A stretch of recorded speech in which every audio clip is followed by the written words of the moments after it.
Donc on est Gemara Brachot, 9e Pérec, page Nounehe, 55. Une page tunisienne. Comme ma date de naissance, je suis né en 55, vous voyez. Alors, Amar Prisda, donc comme Khalot Velotava, donc on va voir ici, on va expliquer tous les rêves sauf les rêves de jeunes, qui eux, bon, lorsqu'on va vous dire dans un rêve, on vient vous voir et on vous dit il faut que tu jeûnes aujourd'hui, et bien vous jeûnez. Vous ne posez pas de questions, vous faites le jeûne. Ensuite, il va dire un rêve, alors ça c'est important parce que ça va être ramené par la suite. Un rêve qui n'est pas expliqué, c'est comme une lettre qui n'est pas lue. D'accord? Amar Afriza, l'or Khalma Tava Mekayem Koulé, Velo Khalma Bisha Mekayem Koulé. Donc un bon rêve ou un mauvais rêve ne s'accomplit pas dans sa totalité. Amar Afriza, Khalma Bisha dit Khalma Tova. Un mauvais rêve, c'est-à-dire un bon cauchemar, c'est meilleur qu'un bon rêve. Il vaut mieux faire des cauchemars que des rêves, des bons rêves. Amar Afriza, Khalma Bisha Ativuta Mistaye. Alors il explique qu'un mauvais rêve, la souffrance que ça procure, et ben c'est ça qui nous. C'est ça qui est la réparation. C'est-à-dire qu'en fait, c'est une capara. C'est-à-dire qu'on a fait quelque chose qui méritait une tareha du ciel, et il nous l'a envoyé en rêve. Il était gentil. Halma tava, hedva misaye. Alors là, si on comprend que le mauvais rêve, eh ben, c'est une capara, c'est-à-dire c'est une réparation de nos fautes, alors un bon rêve, la joie qui procure, eh ben, c'est aussi la récompense. C'est-à-dire, on a fait une mitzvah, on méritait une bonne récompense, et ben, on nous l'a envoyé en rêve. C'est-à-dire, tu as joué au loto, et ben, on te l'a fait gagner en rêve. 1 milliard. Par exemple. Oui.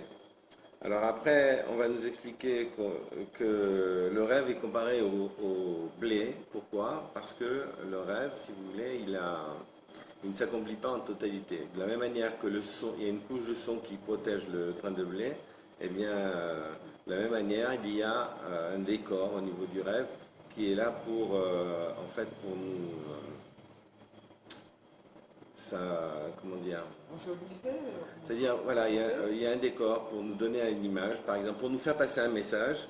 C'est comme, ça c'est aussi quelque chose qui est intéressant, c'est comme un enfant. Un enfant, quand il va lire un livre, ben, il va voir les lettres. Un petit enfant, il vient d'apprendre les lettres, A, B, C, D, donc il va savoir les lettres. Puis après, il va apprendre les mots. Puis après, il va apprendre les phrases. Puis après, il va comprendre ce qu'il est en train de dire. Puis après, il va comprendre ce qu'on veut lui dire. C'est-à-dire, ce qu'on veut lui dire, ce n'est pas forcément ce qui est écrit. Mais on veut lui passer un message. De la même manière aussi, c'est pas. Alors ça dépend des niveaux, donc au niveau de l'âge. Là aussi, c'est pareil. C'est-à-dire que le rêve, si vous voulez, on va vous mettre en place un décor avec des personnages. Et ce décor et ces personnages sont là uniquement pour vous faire passer un message. Maintenant, ce message, après, c'est à vous aussi, quelque part, de l'interpréter, de le comprendre. En principe, le message qu'on vous transmet, c'est un message qui est facile à décoder. C'est un message qui se décode assez facilement. Donc après, il va nous dire donc d'où est-ce qu'on sait qu'un rêve ne s'accomplit pas dans sa totalité? De Yosef, parce qu'on a vu que Yosef, il avait rêvé le soleil, la lune et les 11 étoiles, qui représentaient son père, sa mère et ses 11 frères. Mais malgré tout, en fait, en réalité, sa mère était morte.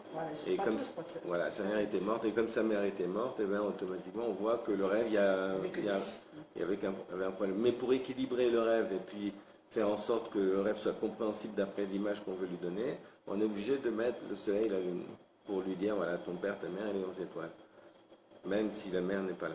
Excusez-moi, juste avant d'aller plus loin, moi, je ne me rappelle pas de mes rêves. Que faire pour ouvrir la porte? Alors, ne pas savoir, tout le monde rêve. Oui, oui, sinon on meurt. C'est très bien. Alors, mais moi, ne pas s'en rappeler, c'est pas grave. C'est pas dramatique de ne pas s'en rappeler. Même quand je me rappelle que ça commence à mal tourner pour moi, je me réveille. Oui, ça c'est bien. C'est bien. Oui, mais le rêve, il n'y a pas jusqu'au bout pour avoir une explication complète. Je n'ai pas la fin de l'histoire pour regarder l'image que ça représente. Comment faire pour ouvrir la porte? Il faut être sérieux là, je sais pas. Je sais pas, j'ai pas d'idée là-dessus. Ce que je sais, c'est qu'un rêve, de toute façon, même s'il n'est pas, si vous en rappelez pas, c'est pas grave. C'est pas dramatique. Mais il faut savoir que de toute façon, il est enregistré quand même. Il est enregistré quand même dans votre. inconscient. Donc après, la Gemara, ici, elle va nous expliquer qu'un rêve peut mettre 22 ans pour s'accomplir, d'où elle conseille aussi de Yosef, parce que quand Yosef a fait ce rêve-là, il avait 17 ans, puis après, quand il s'est retrouvé devant Pharaon, il avait 30 ans, ça fait 13 ans, puis après 13 ans, il y avait les 7 années d'abondance, donc ça fait 20 ans, et 2 années de famine, son père est arrivé au bout de 2 ans de famine, et là, à ce moment-là, il a retrouvé son père et ses frères. Et donc on voit que ça a mis 22 ans pour que ce rêve se réalise. Et donc en fait, c'est pas pour, quand on va nous expliquer tous ces détails de quel âge il avait, etc., c'est pas simplement une information comme ça gratuite. C'est aussi pour nous dire, voilà, tu as fait un rêve, ce rêve-là, il peut s'accomplir, c'est DLV, sa date limite de vente, c'est 22 ans. Alors ensuite, la Gemara, ici, elle va parler de quelque chose qui est assez intéressant, qui est récurrent d'ailleurs. C'est que celui qui est gentil, va faire des mauvais rêves, il va y avoir, et puis dans sa vie, ça va pas être simple. Et celui qui est méchant, il va avoir... bon, on ne peut pas généraliser, c'est pas parce qu'il y a des gens qui ont une vie à peu près cohérente que ça veut dire que ce sont des méchants. Il y a de tout. Mais on voit, par exemple, souvent des gens qui sont assez... qui sont pas cool, quoi. Et puis finalement, la vie devant eux, le pont il est ouvert, ils ont un pont d'or, tout marche bien, tout ce qu'ils font, ça se réalise, etc. Et puis il y en a d'autres que non. On voit que le roi David, toute sa vie, ça a été des souffrances depuis sa naissance jusqu'à sa mort, jusqu'au dernier jour. Il a eu, même si vous lisez l'histoire du roi David, lorsqu'il était sur son lit de mort, il était en train de dire à son fils, le roi Salomon, en train de lui dire, celui-là, tu ne vas pas le laisser descendre vivant dans sa tombe, il faut que tu le tues avant. Enfin, il a donné des consignes à son fils qui sont incroyables, on va se dire. Dur. Incroyable, oui, très dur.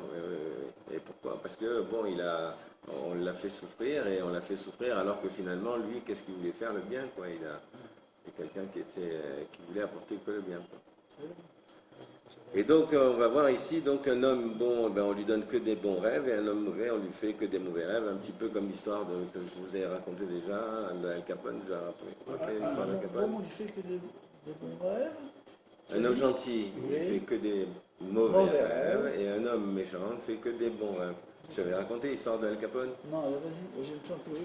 Al Capone, c'est qu'il est en train de mourir, et bien qu'il est en train de mourir, eh bien, oui. Oui. Alors, Al Capone est en train de mourir, et il y a parmi ses... vous savez qu'il a toujours autour de lui une équipe. Son équipe, il y a un juif, bien sûr, parce que les juifs, il y en a partout. Alors, donc, là aussi, dans son équipe, il y en a un. Et le juif, il dit, tu sais, moi, à la synagogue, on a l'habitude de dire, la tzedaka, ça sauve de la mort. Donc, si tu mets une pièce de tzedaka dans la tête, ça va te sauver de ton problème, là, on ne sait jamais. L'autre, il dit, qu'est-ce que tu me casses les pieds avec tes juiveries et le machin. Ça ne m'intéresse pas. Alors, il dit, mais de toute façon, maintenant, tu es en train de mourir, là. Ça y est, là c'est fini. Alors, donc, qu'est-ce que tu perds de mettre une pièce? Alors, il prend le juif, il prend une pièce de 2 euros, il le met dans la main de Al Capone, et Al Capone, il est là, il n'arrive pas à verser la pièce. Il dit, mais tu veux me faire faire quelque chose auquel je ne crois absolument pas. L'autre, il amène la tzedaka juste en dessous de la pièce, il attend que sa main soit devant la fente de la tzedaka, paf, il donne un coup sur la main, et la pièce, elle tombe. Et au moment où la pièce, elle tombe dans la boîte, lui, il meurt. Qui ça? C'est Al Capone. Al Capone. Ouais, il meurt. Alors maintenant il est mort, il monte au ciel, et puis en montant, donc il arrive devant les portes du paradis, et puis là-haut il y a 2 anges. Il le voit y arriver. Alors il y en a un qui dit à l'autre, qu'est-ce qu'on fait avec celui-là? On le rembourse? De toute façon. Ça veut dire qu'en fait, lui, celui-là, il a tout eu dans ce monde. Il ne peut plus rien attendre dans l'autre monde. Dans l'autre monde, allez, il est dans lequel tu nous as fatigué. Alors, mais il y a quand même une chose qu'il faut essayer de comprendre, c'est pourquoi les hommes gentils, il leur arrive que des tuiles, et les types qui sont des voyous, on les voit qu'ils font un truc, même des bêtises. Ça marche, quoi. Ça fonctionne. Alors, en fait, ça vient de la faute de Adam Arishon. Alors, Adam Arishon, vous vous rappelez de ce que je vous avais expliqué à propos d'Adam Arishon? Alors, Adam Arishon, le problème qui s'est posé, c'est quoi? C'est que à Akadosh Baruch Hu, lorsque Adam Arishon a fauté, il lui a dit, est-ce que c'est toi qui tu as mangé le fruit que je t'avais dit de ne pas manger? Non, c'est elle. Ah, c'est pas moi, c'est elle. Alors après, il va s'adresser à la femme. Pourquoi il y avait ça? C'est le serpent. Elle a vu qu'elle s'est fait accuser. Elle a dit, mais attends, c'est le serpent. Alors, Akadosh Baruch Hu est à voir le serpent. Quelle question il a posée au serpent? Aucune. Ah, Khazar. Parce que sinon, il aurait coulé le bec d'Hachem. Eh oui. C'est un peu difficile. Donc le serpent, il a posé, lui a posé aucune question. C'est courant ça. Pourquoi il lui a posé aucune question? Parce que c'était le seul à avoir la bonne réponse. Tous les deux, là, Adam et Chava, ils ont fait une mauvaise réponse, mais le serpent, lui, il avait une bonne réponse. C'était quoi la réponse? C'était la réponse Divrei Arav ou Divrei Talmid, Divrei Mishomayim, des paroles du maître ou les paroles de l'élève, les paroles de qui on écoute. Toi, Dieu, tu leur as dit de ne pas toucher, mais moi je rigolais avec eux. Jamais j'aurais pu croire qu'ils allaient manger ce fruit. Voilà, maintenant tu vois, je te dis une chose, tu vas monter sur le toit de la maison, tu vas te jeter par le toit et il y a des ailes qui vont te pousser et tu vas voler. Ça revient. Vas-y, essaye. Et ben eux, ils l'ont fait. Alors, donc, ils sont fous. Tu leur as dit que s'ils mangent, ils meurent. Et moi, jamais j'aurais pu imaginer qu'ils allaient le manger. C'est toi. Et puis en plus de ça, c'est ton problème avec eux. C'est pas moi, j'ai rien à voir dans cette affaire. Je suis innocent. Les innocents, les mains pleines. Donc Hachem va donc punir le serpent en lui disant, Aro, tu es maudit parmi toutes les bêtes. Avant, il marchait, il avait des pieds et des jambes. Donc maintenant, tu vas marcher, tu vas ramper sur ton ventre. On t'enlève les pieds et les jambes, tu ramperas par terre. Et tu seras nourri de la poussière de la terre. C'est quoi? Alors, bon, il sera nourri de la poussière de la terre. Bon, nous, par exemple, on mange. Parce que, si vous voulez, on nous a mis des papilles dans la bouche. Et du fait qu'on a des papilles dans la bouche, on cherche le goût. Ça, c'est bon, ça, c'est pas bon. Ça manque un peu de sel, ou on va bien avec un peu d'harissa, on cherche. On aime le goût, quoi. Si on a le goût, tout va bien. Si on n'a pas de goût, ça va pas. Et donc, le problème qui se pose, si vous voulez, c'est que ça c'est parce que Hachem nous a mis le cadeau de nous mettre des papilles, mais s'il avait fait notre bouche comme la bouche du serpent, vous savez, je vais vous dire une chose, nous aujourd'hui, on peut prendre conscience de quelque chose dans la dimension qu'on l'a vécu cette chose-là, mais si on n'a jamais vécu cette chose-là, on ne peut pas en prendre conscience. Si depuis le début de notre vie, depuis l'origine de l'humanité, l'être humain, il aurait vécu sans papilles, il ne se rendrait pas compte du goût. Il n'aurait jamais eu de notion du goût, et de père en fils, de génération en génération, personne n'aurait pu demander ça manque de sel, ou j'ai besoin d'harissa, ou j'ai besoin de quelque chose, personne. Donc si vous voulez, le fait, si vous voulez, qu'on dise au serpent, tu seras nourri par la poussière de la terre, mais moi je dis que si j'avais reçu cette pseudo-malédiction et en me disant tu seras nourri par la poussière de la terre, je dis ok, d'accord, moi j'ouvre la fenêtre, je suis nourri, je n'ai même pas besoin d'aller travailler, j'ai besoin d'aller travailler ou quoi que ce soit, je suis nourri.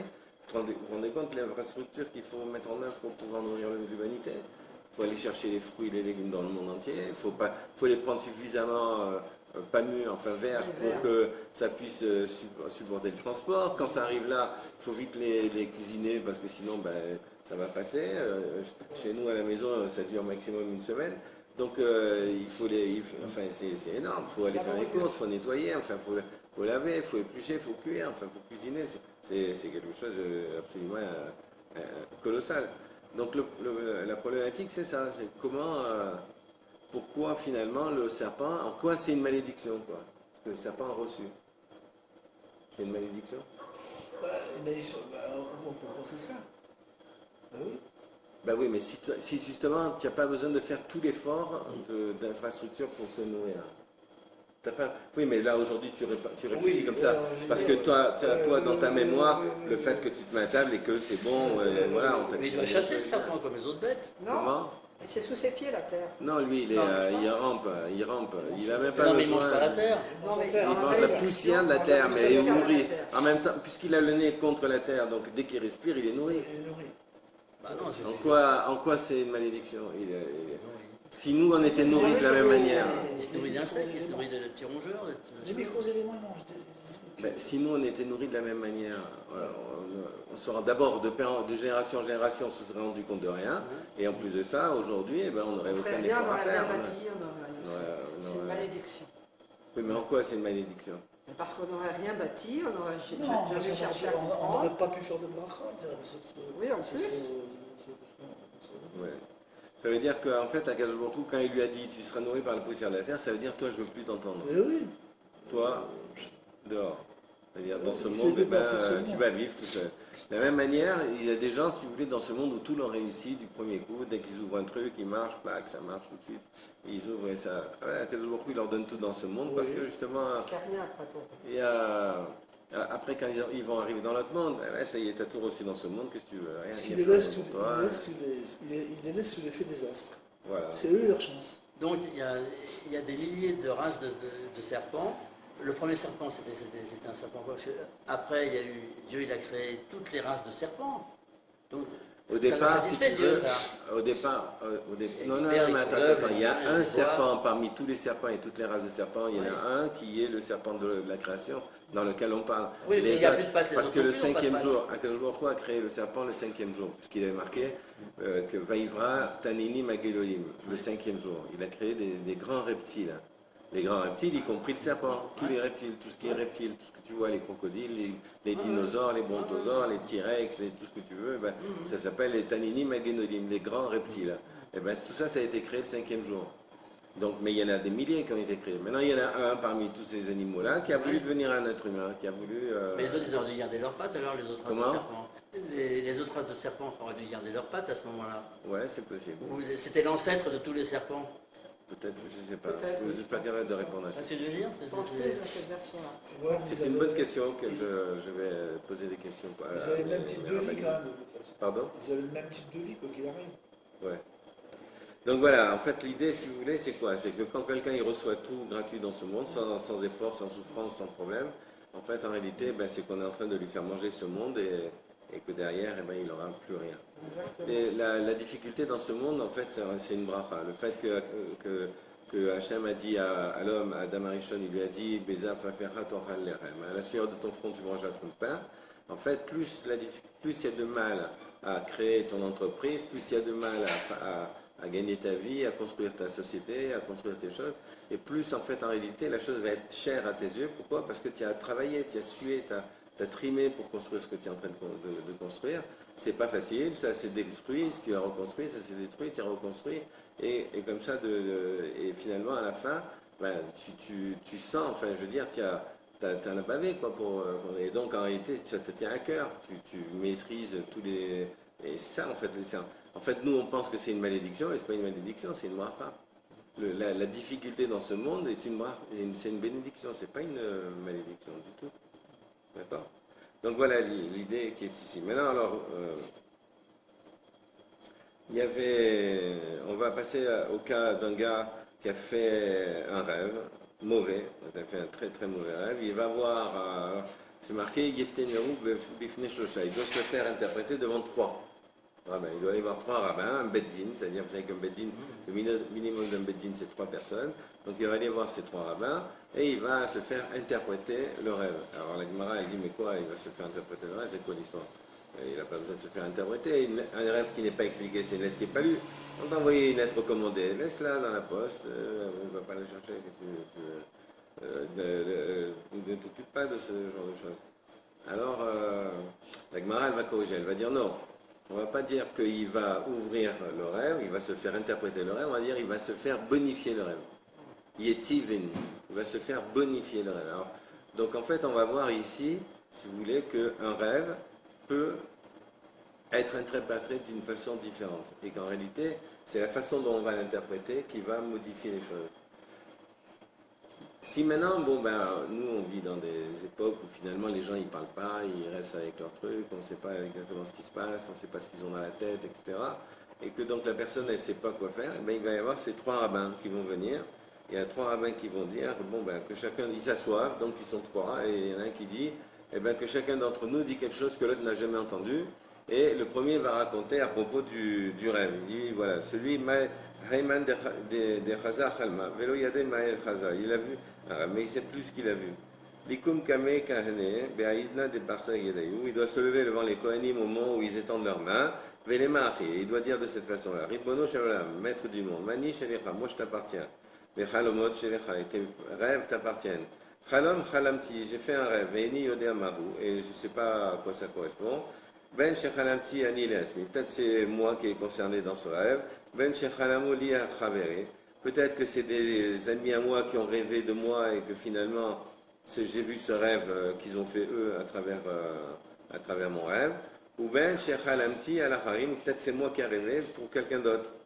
Alors, im tovim hem, si toute cette histoire-là c'est bon, tu dois renforcer et faire en sorte que ça se réalise.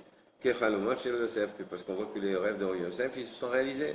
Mais si par contre il y a besoin d'être guéri, Refam, guéris-moi tout de suite, envoie-moi tout de suite l'antidote, et comme ça j'aurai la maladie, mais comme j'ai l'antidote, je serai guéri tout de suite. Mara, comme l'histoire de Mara, les eaux de Mara. Vous savez que quand les Israéliens sont sortis d'Égypte, ils sont tombés sur les eaux amères. Aliédé Moshe Rabbeinu. Moshe Rabbeinu, il a jeté le bâton dans l'eau, elles sont devenues douces immédiatement. Ou que Myriam, et Tzara, comme Myriam, elle a reçu la lèpre. Moshe Rabbeinu, il a dit Elna Refana la, Elna Refana la, voilà, 5 mots. Et elle a été guérie immédiatement. Alors tu me guéris de la même manière. Ou que Riskiao, ou alors que l'histoire de Riskia de sa maladie. Alors, mais Yericho a aidé Elisha, ou les eaux de Yericho, grâce à Elisha. Vous connaissez l'histoire de Elisha? Oui, l'enfant qui est mort. Oui, il y a l'enfant qui est mort, mais il y a aussi le fameux roi qui avait la lèpre et qui est venu voir. Ah oui, qui lui a dit trompe-toi 7 fois. Voilà, et Elisha, donc d'abord il était malade. Ouais. Et ses conseillers lui ont dit écoute, mais il n'y a personne qui arrive à soigner ta maladie, donc on connaît un juif, si tu veux, un juif, moi je vais me faire soigner par un juif. Ah bien, non, c'est quoi l'histoire? Alors, mais tu es en train de mourir. Qu'est-ce que tu risques? Il n'y a plus que ça. Sinon, tu meurs. Alors, il a dit bon, ok, on y va. Alors, ils l'ont amené en charrette devant Elisha. Elisha n'a même pas voulu recevoir le roi. Et il lui a dit va te tremper dans le Jourdain. Et donc, il est parti se tremper dans le Jourdain. Il est sorti comme avec la peau de bébé. Toute sa lèpre, elle est partie. Il était tellement émerveillé, il a plus souffert, il n'a plus rien vu, qu'il a dit il faut aller le récompenser, ce rabbin, il est extraordinaire. Il a voulu le récompenser et Elisha il dit non, pas du tout, ton or tu le gardes, je veux rien. Il dit c'est juif, hein, c'est vraiment. On ne peut pas faire des affaires avec ces gens-là. Et donc il a voulu partir. Mais vous savez que tous les tzadikim, en général, ils sont accompagnés d'un petit voyou. Oui, le serviteur de Elisha, c'était un homme qui s'appelait Gehazi. Gehazi, la Gemara dans Sanhedrin, elle dit que Gehazi n'aura pas de place dans le monde futur. C'est terminé, fermé pour lui. Voilà, Maba, Walou. Alors, qu'est-ce qu'il a fait Gehazi à cette époque-là quand il a vu ça? Il a dit mais mon maître il est fou, nous on vit dans la pauvreté la plus totale, on n'a rien, on n'a rien pour manger, c'est un scandale. Et lui il veut nous offrir une fortune qu'on aurait de quoi manger jusqu'à la fin de notre vie sans problème. Je vais aller chercher l'argent et l'or, qu'est-ce que c'est cette histoire? Alors il est parti voir le roi, il a dit mon maître il a changé d'avis, donnez-nous le salaire. Alors il a pris tout l'argent et tout l'or, il est revenu, quand il est arrivé devant Elisha, il avait la lèpre. Alors Elisha, il a regardé, il a vu avec la lèvre, il a dit ah, tu as été chercher l'or et l'argent. Alors en même temps que tu as eu le salaire, ben, tu as eu aussi le salaire de l'or et de l'argent, tu as récupéré cette lèvre. Ben, nous, elle était dans cet argent-là, il ne fallait pas la prendre. Voilà. Donc on voit que quand même le roi, il a perdu sa lèpre, elle est partie en quelques secondes dès qu'il s'est trompé dans le Jourdain. Donc la même chose aussi pour moi, si j'ai fait un rêve et que ce rêve d'homme doit m'apporter la lèpre, eh bien que je sois guéri aussi de la même manière. Qu'est-ce qu'ils ont fait de l'argent après alors? Il n'est pas bon. Il était lépreux. Celui qui le prend, il est lépreux. Allez s'en On les débarrasser. donne à quelqu'un qui l'aime pas. Voilà, quelqu'un qu'on n'aime pas, on lui donne le cadeau, tiens. Ou de la même manière que tu as transformé la malédiction de Bilam, le méchant qui voulait nous maudire, et ben tu as fait en sorte qu'il sorte une bracha de sa bouche. De la même manière, je te demande de transformer tous mes rêves en bien, que ce soit toujours des bons rêves. Et donc il doit finir en même temps que les Kohanim, que le Sibour va répondre Amen. Le dernier mot de la Birkat Kohanim c'est Shalom. Alors c'est Shalom sur ton rêve et en même temps tout le monde va répondre Amen et là donc on est tranquille. Voilà donc cette prière-là elle se trouve dans tous les Sidours. Si vous avez un Sidour, quel que soit le Sidour, même Petah Eliyahu ou n'importe quel Sidour, vous savez qu'il faut essayer de plus lire dans Petah Eliyahu. Il faut essayer. Pourquoi? Je ne vais pas vous dire pourquoi, mais enfin, je vais vous dire pourquoi. Ils ont le monopole. Pourquoi? Parce que, oui, je sais qu'ils ont le monopole, mais il faut essayer de lire sur des livres où le nom d'Hachem soit écrit différemment que dans le Patar. Dans le Patar, le nom d'Hachem, il est écrit Yud Kei Vav Kei, d'accord? Mais dans les Sidurim, normalement, avec Kabbalah, qui sont des Sidurim qui sont de plus en plus répandus aujourd'hui dans le monde, le Ishmasliach, où il y a beaucoup de livres comme ça, vous allez voir qu'il y a le Yud Kei Vav Kei, mais dans le He, il y a encore le nom de Dieu, Aleph, Dalet, Nun, Yud. D'accord? Un autre nom de Dieu qui est écrit. C'est une association de ces deux noms. Et en fait, l'association, enfin, une fois, Rav David Menachem nous avait fait une démonstration que le calcul, la valeur numérique de ces deux noms, ça représentait quelque chose pour la Neshama, par rapport à la Neshama. Et donc, c'est important que nous, quand on lit ces noms de Dieu décrits de cette façon-là, on le lise pour bonifier notre Neshama. Et Rav David Menachem et des rabbinites sont partis voir le propriétaire, donc le gars qui fabrique les patates à Yahoo. Il est parti, ils sont tous allés le voir, ils étaient toute une communauté, donc ils ont été voir le fabricant pour qu'il, au moins pour les nouvelles productions, qu'il change le nom. Alors il a dit c'est trop de travail, ça va coûter trop d'argent, non, je laisse mon livre comme ça. Et vous savez, qu'est-ce qu'il a fait? Il a fait que, vous savez, il y a la menorah à un moment donné dans le livre. Oui. Il y a ce qu'on appelle le Lamnat Seiya. Alors ils ont mis le nom d'Hachem en haut de la menorah et ils ont mis le Adnout, c'est-à-dire le nom qu'on avait demandé, dans les lettres, dans chaque lettre. Ce qui ne représente rien, parce qu'en fait, Al-Pi Kabbalah, c'est pas comme ça du tout qu'il faut l'écrire. Et donc, quand ils ont vu ça, ils ont dit, bon, il se moque de nous, celui-là. Donc, on voit bien qu'il a pu changer quelque chose dans ses livres, dans ses nouvelles productions, parce qu'en fait, en réalité, tout ça, c'est... Aujourd'hui, tous les livres, c'est numérisé. Donc, il suffit de repérer tel mot, vous faites rechercher, échange, remplacer, clac, et le mot, il est transformé. Comment? Il y a des millions de livres en circulation. Très bien, alors pour les nouvelles, il en envoie des nouveaux tout le temps. Donc les anciens, ok, mais les nouveaux, au moins qu'il les fasse, il les édite de la bonne façon. C'est pas grave, il fait les nouveaux, tout le monde, c'est des livres qui s'usent. On ne peut pas l'écrire à la main. On ne peut pas, de toute façon, on ne pouvait pas. La façon dont le nom est écrit, c'est pas possible. Il y en a partout. Le Teilat Hashem des Chabad, il est valable alors? Si le nom est écrit de cette façon-là, oui. Je pense qu'avec eux, ça ne serait pas passé.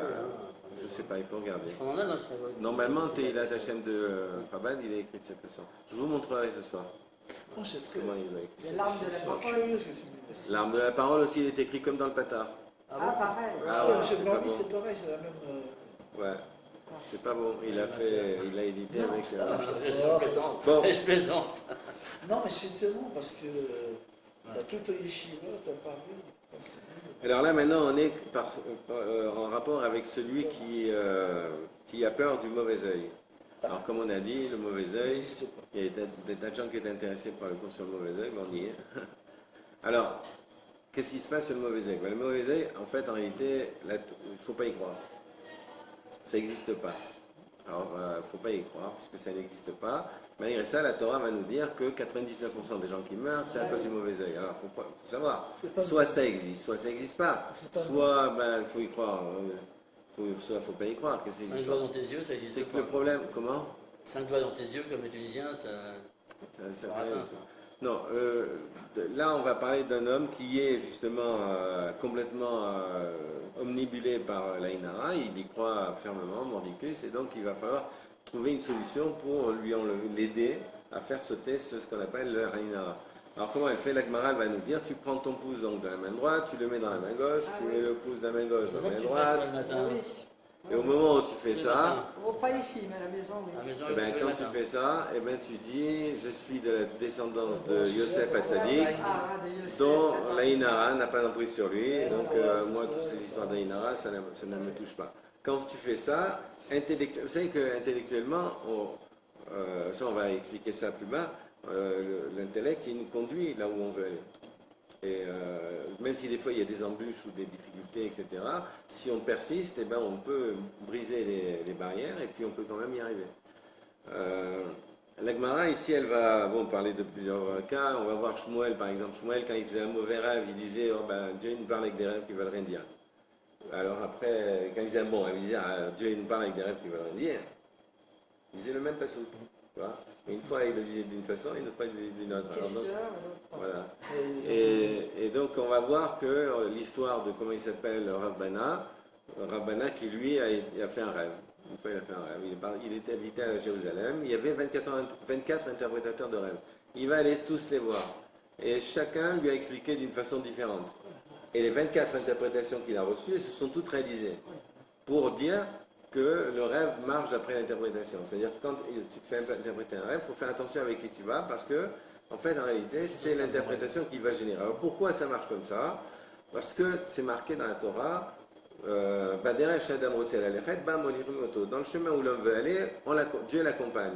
Ça veut dire quoi? Ça veut dire que, en fait, le problème qui se pose, si vous voulez, c'est ce que j'expliquais l'autre jour là, c'est que nous, le problème qui se pose, si vous voulez, c'est qu'on a une tendance, malheureusement, comme on a des souffrances, on a des problèmes, il y a des choses qu'on n'arrive pas à résoudre, etc.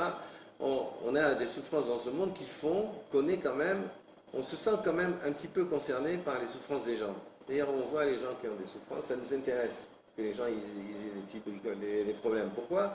Je me dis, lui, il a le cancer, qu'est-ce que tout va bien? Moi, j'ai un problème, mais mon problème ne vaut rien à côté de celui-là. Regarde celui-là, comment qui c'est quoi sa vie? Et bon, moi, c'est vrai, j'ai des problèmes, et regarde, bon, Hachem. Donc, si tu veux, on peut relativiser notre problématique de vie parce que justement, eh ben, on fait un rapport. Et tout le système, il marche comme ça. Vous avez, par exemple, le compte bancaire, eh ben, il y a débit-crédit. Bon, ben, il y a débit et crédit, donc tout va bien. Mais s'il n'y a que du débit, ça veut dire si moi dans ma tête je fais que avoir des souffrances que je n'arrive pas à résoudre et que je continue à marmonner, à réfléchir, à continuer à ruminer la problématique, il m'a eu, il m'a fait ci, il m'a fait ça, etc. Et toute la journée je rumine en permanence, ben, Akadosh Baruch Hu, il est dans ma tête et il m'amène là où je veux aller. Donc puisque maintenant tu parles de tes souffrances, et ben voilà, on va t'amener dans tes souffrances. Donc on reproduit des schémas d'erreur. Tu veux grogner pour quelque chose. Voilà, exactement. Donc en fait, en réalité, il faut faire attention. Et donc pour le rêve, c'est exactement la même chose. C'est-à-dire que si on persiste, si vous voulez, justement à ruminer, si vous voulez, le mal, à ruminer la problématique de la vie, à essayer on ne va pas essayer de positiver, et ben en fait, en réalité, ben, on va aller vers cette problématique de la vie. J'ai une toute petite chose à dire, si je peux. Oui. Dans ce sens-là, tout ce que Hachem fait, c'est pour notre bien, n'est-ce pas? Donc si tu es là avec tes problèmes, ça veut dire que tu n'es pas d'accord avec Hachem.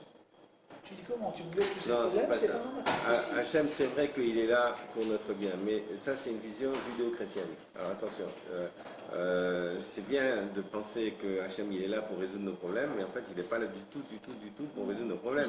Lui, ce qu'il fait, c'est qu'il te donne la vie. Il te donne la vie. Et il a confiance en toi, que toi, c'est comme toi. Tu as des enfants? Bon. Quand tu as pris des enfants, tu les as amenés à l'école. Bon, tu les as amenés à l'école. Est-ce qu'ils ont travaillé? Est-ce qu'ils n'ont pas travaillé? Toi, tu as beau, je te prie, mais tu n'auras pas de dessert, tu n'auras pas la glace, tu n'auras pas la sortie, tu n'auras pas la télévision, tu n'auras pas. L'enfant, il va faire ce qu'il peut. Il va faire ce qu'il peut. Maintenant, ça ne l'intéresse pas. Dans la Torah, c'est marqué Chanor Anar al Pidarko. Il dit ton enfant en fonction de son chemin à lui, pas ton chemin à toi, le chemin à lui. Si tu veux l'éduquer en fonction de ton chemin à toi, tu vas le briser. Parce que c'est certain que l'enfant, de toute façon, dans sa vie, il y a des choses qui vont l'intéresser, des choses qui ne vont pas l'intéresser.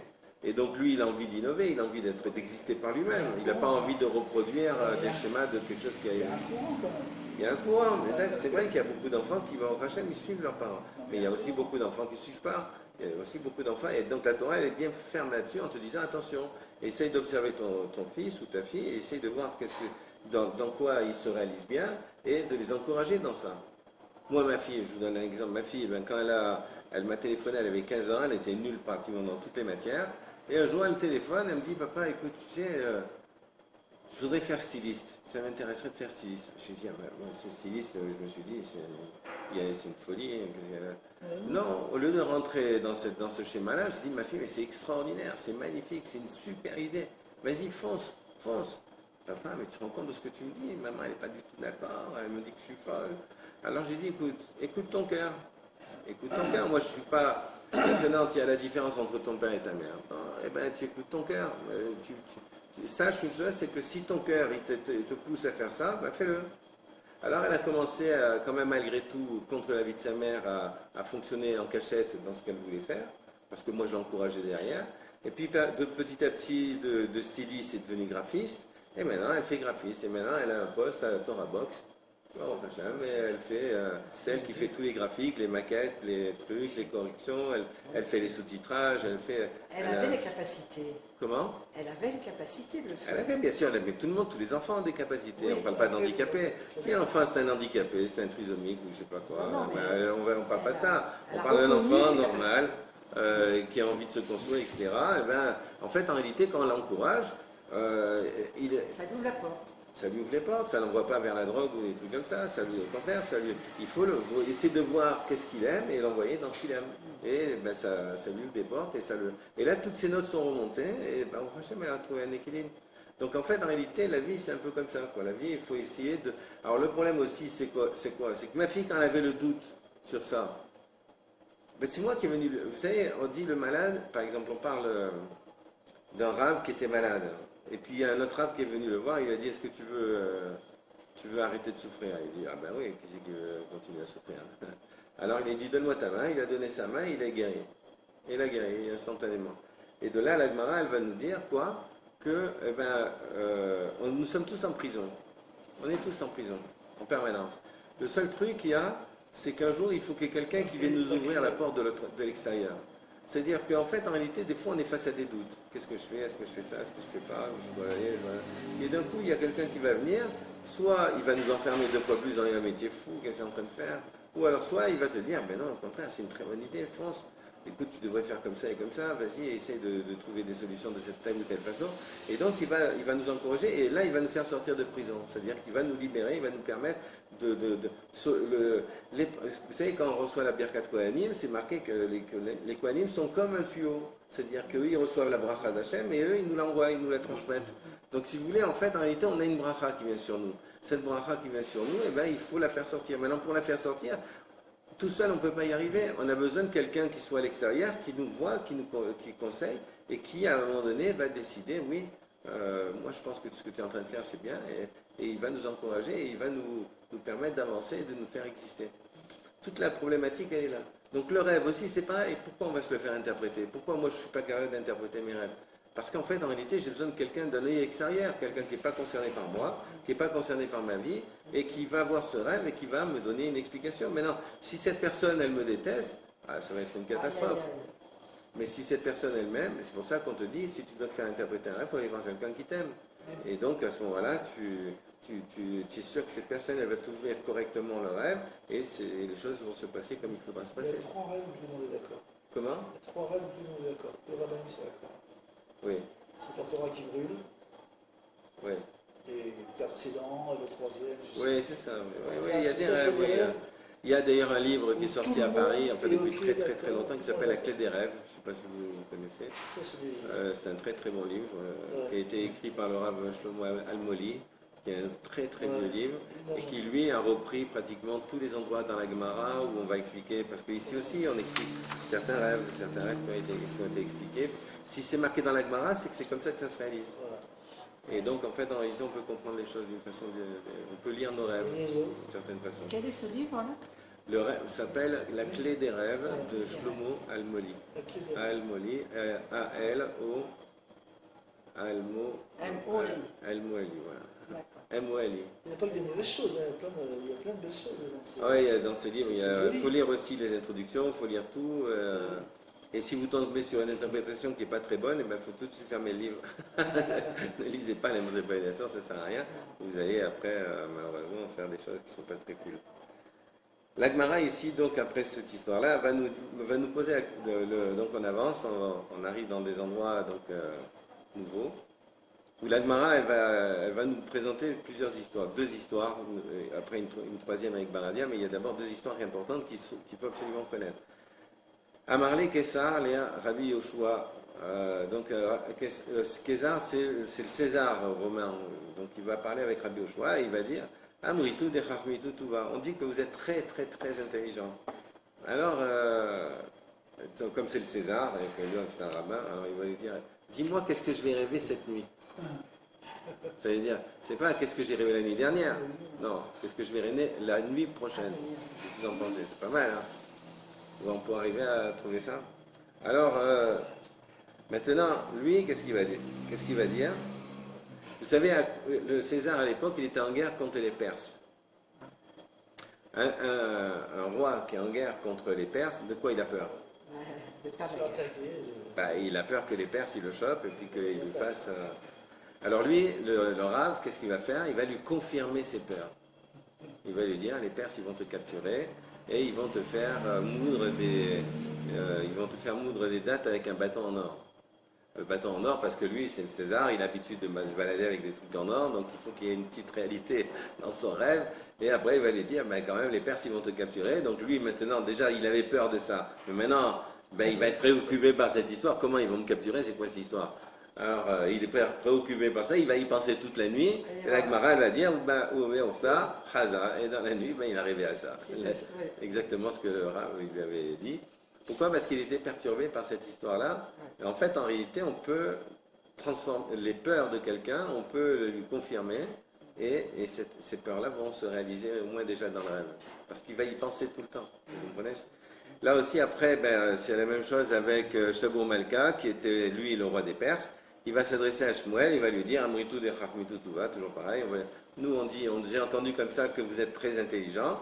Alors, dis-moi, qu'est-ce que je vais rêver cette nuit? Alors, lui aussi, pareil, il va lui dire, tu vas rêver que le César, il va te capturer et qu'il va te faire, qui va te tremper avec des animaux malpropres, sous-entendu des cochons, et donc avec des dattes en or, avec des trucs en or.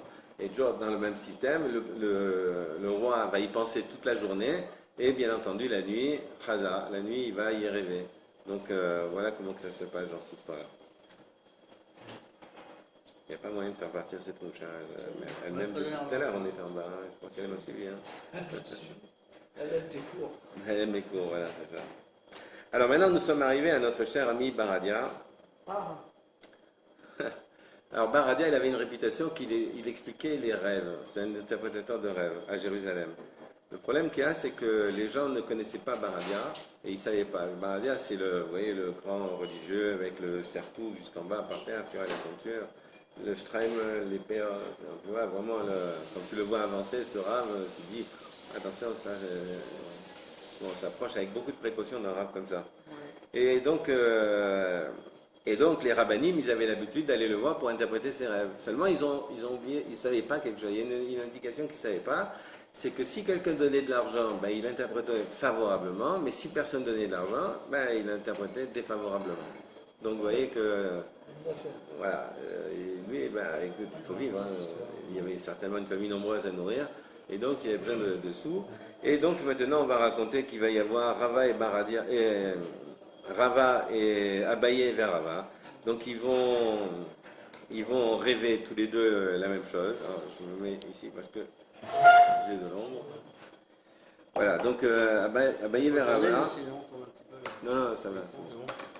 Peut-être je vais... C'est pas grave. Alors, Abaye vers Rava, donc... Alors, et maintenant, Abaye, il avait l'habitude de donner de l'argent à Baradia, mais Rava, lui, il ne savait pas cette histoire-là, donc il ne donnait pas d'argent. Alors maintenant, Amrele, Akrinan, on a vu parce qu'Abaye et Rava, ils étaient en Chavruta. C'est une Chavruta, c'est-à-dire en binôme, tu vois, pour étudier la Torah, on est toujours en binôme. Il faut toujours un contradicteur en face. D'accord ? Et donc, ils étudiaient la paracha Kitavo, qui est une paracha qui va parler des malédictions. Et donc, eux, les rabbinim de l'époque, nous aujourd'hui, on est incapables de faire ça, mais les rabbinim de l'époque, sur un passouk, ils étaient capables de rester une journée entière.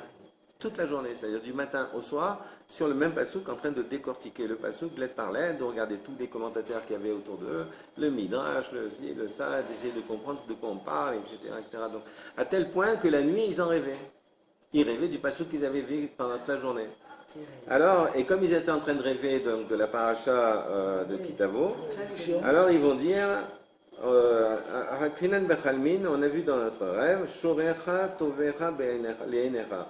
Ton bœuf sera égorgé devant tes yeux, mais tu n'en mangeras pas la chair. D'accord? Alors, les Rava, puisque Rava n'avait pas donné d'argent, il va lui dire, Passid askecha, tu vas perdre toutes tes affaires, tu vas perdre ton argent et tu n'auras plus le cœur de manger. Tu n'auras plus le cœur de manger. Comme le taureau, on va te l'égorger, mais tu n'en mangeras pas la chair. Donc là aussi, tu vas perdre tes affaires et tu n'auras plus le cœur de manger. D'accord? Velo yeneda, les meachal. Mais otsava, de la souffrance, libéra de ton cœur. Ou les abayé, que lui, il a donné de l'argent, qu'est-ce qu'il va lui dire?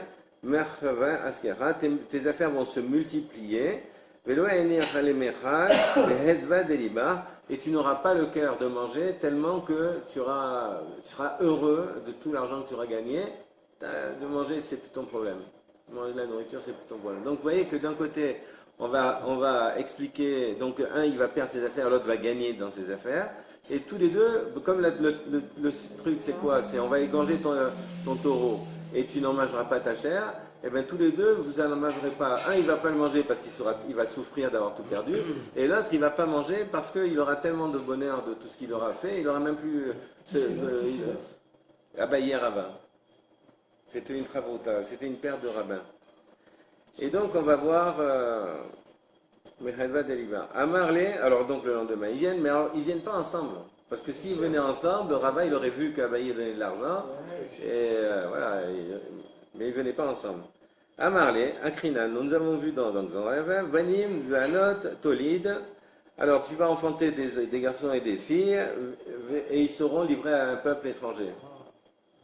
Alors c'est dans le truc. Alors les Rava, Amar, il n'a pas donné d'argent, donc il va lui dire, Kipshute, comme tu viens de voir, tu vas enfanter des enfants, mais bon, tu ne les verras pas grandir. Ou les abayé, amarlé, la fiche, tu vas avoir beaucoup de garçons et de filles.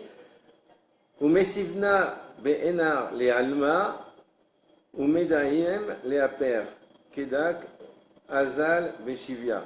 C'est-à-dire, tu vas les marier à des grands partis qui habitent de l'autre côté de la planète, et donc ils seront mariés, ils ne reviendront pas à la maison parce qu'ils seront bien mariés et que le couple marchera bien. Mais puisqu'ils ne reviendront pas à la maison, tu auras l'impression qu'ils auraient été pris en captivité.